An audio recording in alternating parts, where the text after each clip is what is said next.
नमस्कार, मैं हूं सारिका। आज बात करेंगे देश की पहली महिला प्रधानमंत्री इंदिरा गांधी की 29वीं पुण्यतिथि के मौके पर, जिन्हें पूरा देश उन्हें नमन कर रहा है। आज ही के दिन 29 साल पहले 31 अक्टूबर 1984 को इंदिरा गांधी की पीएम आवास में 2 सुरक्षा गार्डों ने गोली मारकर हत्या कर दी थी। आज इंदिरा गांधी की समाधि शक्ति स्थल जाकर राष्ट्रपति, प्रधानमंत्री, कांग्रेस अध्यक्ष सोनिया गांधी समेत कई बड़े नेताओं ने श्रद्धांजलि दी।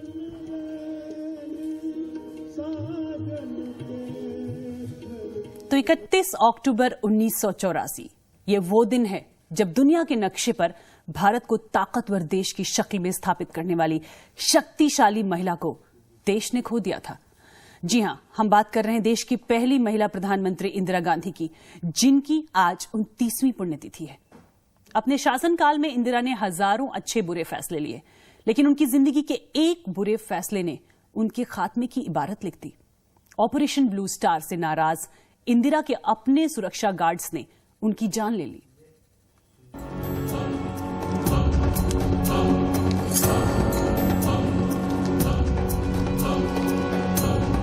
वक्त था सुबह के 9 बजे।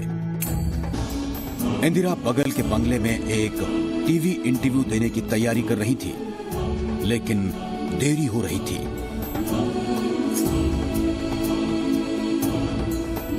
नौ बजकर 5 मिनट हो चुके थे। इंदिरा ने अपने राजनीतिक सचिव आर.के. धवन से देरी की वजह पूछी। 5-7 मिनट बाद फिर मैडम ने कहा कि नहीं, टाइम हो गया, मैं जाना चाहती हूँ। तो इन्होंने पीएसओ मिस्टर भट्ट को आर.के. धवन ने भेजा कि जाइए देख कर आइए। PSO Bhatt TMC gate cross करते हुए जब वहां गए, वहां सब तैयारियां हो चुकी थी। बिफोर वो वहां से लौट कर आए, बोले कि तैयारियां हो गई हैं, उतने मैडम ऑलरेडी निकल चुकी थी। वक्त को टालकर मौत शायद खुद इतिहास के उस काले लम्हे से आंखें चुरा रही थी, लेकिन नियति को कौन बदल सका है। समय की पाबंद इंदिरा इंटरव्यू के लिए निकल पड़ी। मैं उनके पीछे कोई 40-50 गज था दूर। मैंने जब सुना कि वो चली गई तो मैं भी चला उनके पीछे पीछे। तो मैडम जब टीएमसी गेट के पास पहुंचने लगी, उनके साथ उनके बगल में नारायण सिंह हेड कांस्टेबल चल रहे थे छाता लिए हुए। एक साइड पर तकरीबन 1 फुट लेफ्ट में और 1.5 फुट पीछे मिस्टर आर.के. धवन चल रहे थे, और उनके पीछे बैकग्राउंड में जब रेसिडेंस से निकल कर आई थी तो माखनलाल फौजदार वहां पर मौजूद थे, एक रामेश्वर मौजूद थे। एक सफ्दरजंग बंगले का टीएमसी गेट। यहां इंदिरा की सुरक्षा में सब इंस्पेक्टर बेअंत सिंह तैनात था। उसके पास जर्मनी में बनी 5 राउंड वाली रिवॉल्वर थी। अपनी कार्बाइन के साथ सतवंत सिंह भी तैयार था। रक्षक भक्षक बन चुके थे। इंदिरा को आते देख बेअंत ने सतवंत को खबरदार किया। उस समय सतवंत सिंह को बोला कि मैं 3 गोली तक मैडम पर चलाऊंगा, उसके बाद अगर तुमने अपनी कार्बाइन नहीं चालू की तो 4थी गोली तुमको लगेगी। ये कुछ भी नहीं हुआ। जब हम चल रहे थे, बातचीत कर रहे थे, कुछ भी नहीं। जैसे ही गेट के पास पहुंचे तो अचानक एकदम, कभी सोच में नहीं था, दिमाग में नहीं था, ना इंदिरा जी ने देखा ना मैंने देखा, ऐसे ही चल रहे बात कर रहे थे, तो सामने से जो पुलिस गेट के पास पहुंचे तो वहाँ जो बेअंत सिंह पुलिस अधिकारी था, जिसकी ड्यूटी सिक्योरिटी की थी, रक्षा करने की थी, उसने अपने रिवॉल्वर से गोली चलानी शुरू कर दी। टीएमसी गेट से इंदिरा अब 6-7 कदम ही दूर थी। ठीक इसी वक्त बेअंत सिंह ने गेट का दरवाजा खोला। उसके हाथ में रिवॉल्वर भी आ चुकी थी। बेअंत का ये रूप देखकर इंदिरा चौंक गई। उन्होंने हाथ ऊपर कर उसे रोकना चाहा, लेकिन देर हो चुकी थी। बेअंत के रिवॉल्वर से निकली गोलियों ने इंदिरा को जमीन पर गिरा दिया।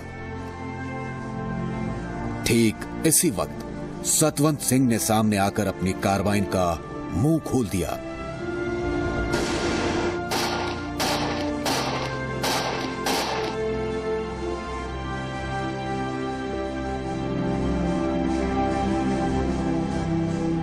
सतवंत सिंह कमांडो था।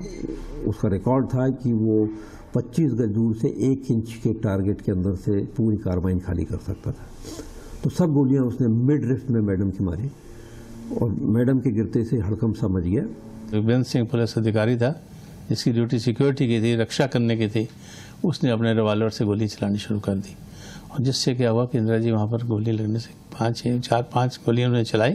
इंदिरा जी जमीन पर गिर गई। वहाँ पर अभी गिरी थी तो दूसरे साथ सतवंत सिंह का नाम का एक व्यक्ति था, उसने अब उनके ऊपर अपने मैगजीन से गोलियों की बौछार कर दी। बेअंत और सतवंत ने कुल मिलाकर 30 गोलियां चलाईं।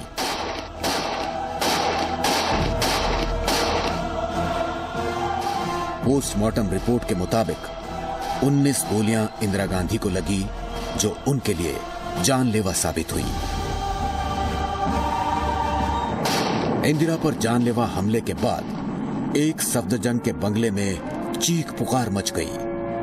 भीतर मौजूद इंदिरा की बहू सोनिया गांधी भी बाहर आ चुकी थी।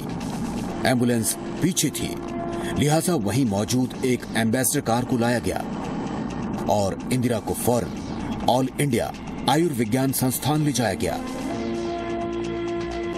दोपहर बाद रेडियो और टेलीविजन पर समूचे देश ने हिला देने वाली दुखदाई खबर सुनी।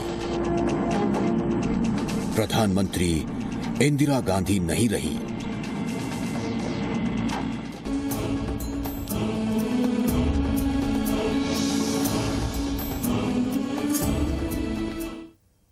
हमारी इस खास पेशकश 31 अक्टूबर में आपका फिर स्वागत है। देश की पहली महिला पीएम इंदिरा गांधी की हत्या की खबर सुनकर पूरा देश सन्न रह गया था। इसके बाद देश किन हालातों से गुजरा इससे हम सब वाकिफ हैं, लेकिन उनकी हत्या की साजिश के शक से आज भी बहुत लोग अनजान हैं। इस षड्यंत्र में बेअंत सिंह और सतवंत सिंह सिर्फ मोहरे थे। पुलिस ने जब जांच शुरू की तो असली गुनहगारों के चेहरे बेनकाब होते देर नहीं लगी। चिंता नहीं है कि मैं जीवित रहूं या नहीं रहूं, और जब तक मुझमें सांस है तब तक सेवा ही नहीं जाएगी। और जब मेरी जान जाएगी तो मैं कह सकती हूँ कि एक एक खून का खतरा जितना मेरा है, वो एक एक खून एक भारत को जीवित करेगा। अपनी हत्या के महज एक दिन पहले इंदिरा गांधी ने यह भाषण दिया था। शायद उन्हें अपनी मौत का पूर्वाभास हो चुका था। वो जानती थी कि ऑपरेशन ब्लू स्टार जैसा सख्त फैसला उनकी जान के लिए भी खतरा बन सकता है, लेकिन वो ये भी जानती थी कि देश की एकता के लिए यह फैसला जरूरी है। इंदिरा की हत्या की साजिशों की भनक खुफिया एजेंसियों को भी थी, लिहाजा इंदिरा के सिख गार्डों को हटाने का फैसला किया गया। मगर अपने गार्डों पर अटूट भरोसा करने वाली इंदिरा को ये मंजूर नहीं था। उनको हटा दिया गया था। जब एक दिन वो लंच से वापस आई तो उनको पता चला कि सिख बॉडीगार्ड को ले, वो बहुत नाराज हुई। मुझे कहा गया कि मेरे सिख गार्ड को क्यों हटाया गया, तो इसलिए जो भी अधिकारी थे उनके आदेशों को मैंने, प्रधानमंत्री के आदेशों को मैंने उनको बताया और उसी वजह से ही सरकार से उन सिखों को फिर से वापस लाया गया। गार्डों को वापस बुलाने का फैसला जानलेवा साबित हुआ। ऑपरेशन ब्लू स्टार ने इंदिरा के सुरक्षा गार्डों को उनकी जान का दुश्मन बना दिया था। इंदिरा गांधी की जान लेने के बाद दोनों ने भागने की कोशिश भी नहीं की। गोलियां चलाने के तुरंत बाद बेअंत सिंह और सतवंत सिंह ने अपने वेपन जमीन पर डाल दिए और बेअंत सिंह ने हाथ ऊपर खड़े करके कहा, हमने जो करना था कर लिया, आपको जो करना है कर लो। बेअंत और सतवंत को गार्ड रूम में बिठा दिया गया। केस डायरी के मुताबिक गार्ड रूम में ही इंदिरा गांधी के गुस्साए सुरक्षा गार्डों को डराने के लिए बेअंत ने कृपाण निकाल ली और छीना झपटी में चली गोलियों ने उसकी जान ले ली। बेअंत की मौत के साथ ही इंदिरा की हत्या की साजिश का सबसे बड़ा सूत्र जांच एजेंसियों के हाथ से निकल गया। लेकिन सतवंत से तफ्तीश के बाद सामने आया वो नाम जो था साजिश का सूत्रधार।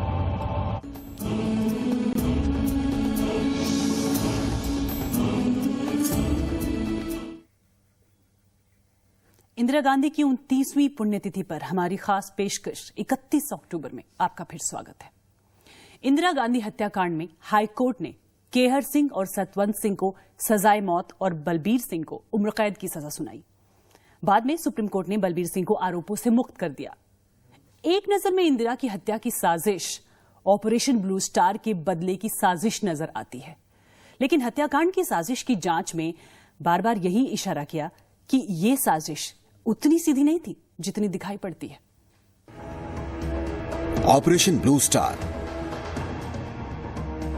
इंदिरा गांधी ने अमृतसर के स्वर्ण मंदिर में घुसे खालिस्तानी उग्रवादियों को निकालने के लिए फौज भेजी। इस फैसले की वजह से कुछ लोग इंदिरा के खून के प्यासे हो गए थे।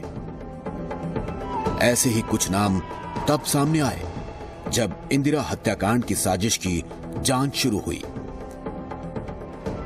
दरअसल इंदिरा गांधी की हत्याकांड के पीछे कुछ और लोग हैं। यह शक तब गहरा हुआ जब जांच में बेअंत सिंह के बड़े खर्चे सामने आए। जांच में पता चला कि बेअंत सिंह के बेटे का दाखिला दक्षिणी दिल्ली के एक बड़े पब्लिक स्कूल में हुआ था और उसकी 1 साल की फीस भी एडवांस में ही जमा थी। दिल्ली पुलिस में सब इंस्पेक्टर के पास इतने पैसे कहां से आए थे, ये एक बड़ा सवाल था। यही नहीं, केहर सिंह ने इंदिरा की हत्या की साजिश में शामिल रहे बलबीर सिंह को 20 लाख रुपए देने का वादा किया था। ये सारी ही बातें इशारा कर रही थी कि केहर सिंह के तार कुछ और लोगों से भी जुड़े हैं। लिहाजा जांच में एक नया प्रमुख नाम खालिस्तान के स्वयंभू राष्ट्रपति जगजीत सिंह चौहान का भी आया। जगजीत सिंह चौहान उस वक्त कनाडा में रहता था। शक था कि इंदिरा की हत्या की साजिश उसी के इशारे पर रची गई थी। देश के भीतर भी कुछ नाम सामने आए जो शक के दायरे में थे। इनमें एक बड़ा नाम था आईपीएस अफसर सिमरनजीत सिंह मान का। कॉन्स्पिरेसी डेवलप होने के बहुत से मुद्दे सामने आए। ब्लू स्टार ऑपरेशन से हर्ट होकर सरदार सिमरनजीत सिंह मान आईपीएस 1967 बैच के जो पंजाब कैडर के थे वो हर्ट हुए थे। वो पहले संत भिंडरावाले के रहते अमृतसर में एसएसपी के पद पर तैनात थे और उस दौरान में वो संत भिंडरावाले के ज़्यादा कायल भी हो गए थे।